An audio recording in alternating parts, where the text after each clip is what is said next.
Olá, meu nome é Davi Mioto Nunes de Oliveira, aluno de Física da Universidade de São Paulo e aluno de Iniciação Científica da professora Valesca Kerlin Martins Gardesani, da Universidade Anhanguera de São Paulo, e da professora Rosângela Itri, da Universidade de São Paulo.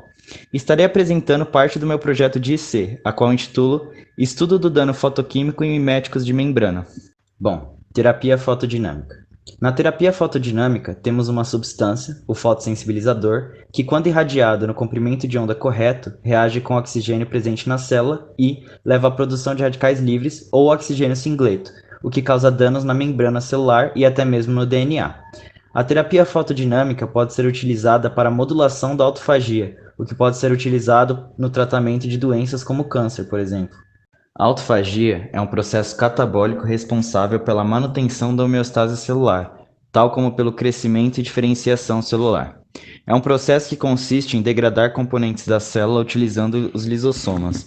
Realiza a função de eliminar organelas defeituosas ou envelhecidas.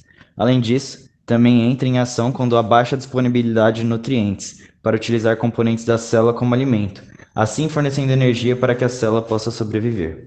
Os miméticos de membrana utilizados são as vesículas unilamelares gigantes, que são assim chamadas por terem tamanhos entre 10 e 100 micrômetros. As vesículas que têm BMP ou DOPG em sua composição foram formadas por método de gel e as demais por eletroformação. Os compostos utilizados foram azul de metileno e dimetil-azul de metileno, postos a interagir com as GUVs, que então foram irradiadas e observadas em microscopia de contraste de fase e em fluorescência. Bom, para começar, vejamos as GUVs de BMP interagindo com os fotossensibilizadores. O primeiro slide mostra o branco em contraste de fase, somente as GUVs sem mais nada na solução. No segundo slide, o controle em etanol em contraste de fase. O controle foi feito em etanol porque ambos os fotossensibilizadores foram dissolvidos em etanol. No terceiro slide, podemos ver um painel exemplificando a interação de uma GUV de BMP ao longo do tempo com 4 micromolar de azul de metileno sendo irradiado. No próximo slide, podemos ver um gráfico da mudança de área sofrida pela GUV. Em seguida, vemos um gráfico da perda de contraste da GUV, onde foi ajustada uma sigmoide para que pudessem ser extraídos alguns parâmetros para um estudo mais aprofundado. É evidente, olhando-se o gráfico, que houve uma perda de contraste. Em seguida, vemos a interação de uma GUV de BMP com 4 micromolar de DMMB. Essa foi uma das pouquíssimas GUVs encontradas, mesmo antes da irradiação. Devido a esse resultado, diminuímos a dose de DMMB, de metil azul de metileno, para 2 micromolar. Então, podemos montar esse painel com as observações feitas. Pode-se ver que houve uma perda de contraste. Isso tudo está quantificado nos gráficos a seguir, um deles mostrando que houve um aumento de área da GUV, e o próximo, que houve uma perda de contraste, onde novamente foi ajustada uma sigmoide para a obtenção de parâmetros.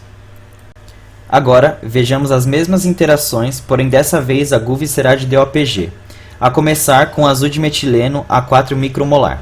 Bom, primeiro temos o branco, apenas para mostrar a formação das GUVs, depois o controle em etanol. Então, temos um painel mostrando a interação de fato com 4 micromolar de azul de metileno. Pode-se ver que houve uma grande perda de contraste, o que está quantificado nos gráficos a seguir, tal como a mudança de área. Bom, então primeiro o gráfico da mudança de área, deu para ver que teve um aumento, e depois o gráfico da perda de contraste, onde novamente ajustamos uma sigmoide. O slide seguinte mostra a interação das GUVs de DOPG com 4 micromolar de dimetil azul de metileno. Novamente, não havia nenhuma GUV para ser observada, mesmo antes da irradiação. Devido a esse resultado, novamente diminuímos a concentração para 2 micromolar, e assim obtivemos o painel a seguir. Observando a GUV ao longo do tempo, pode-se ver que houve uma grande deformação. No entanto, não foi observada grande perda de contraste, apenas uma deformação da GUV que ainda precisa ser quantificada e colocada em um gráfico.